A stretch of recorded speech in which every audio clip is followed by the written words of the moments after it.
Di ano yan? Anong ginagawa mo? Hey, pupunasan ko yung motor natin. Para pumuntas naman. Kasi lagi kong ginagamit to.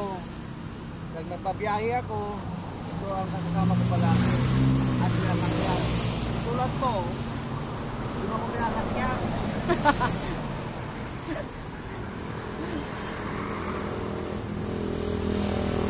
Ano pa? Oo. Ikaw, di ba? Di mo ako pinasakyan. Kaya pasakit sa'yo.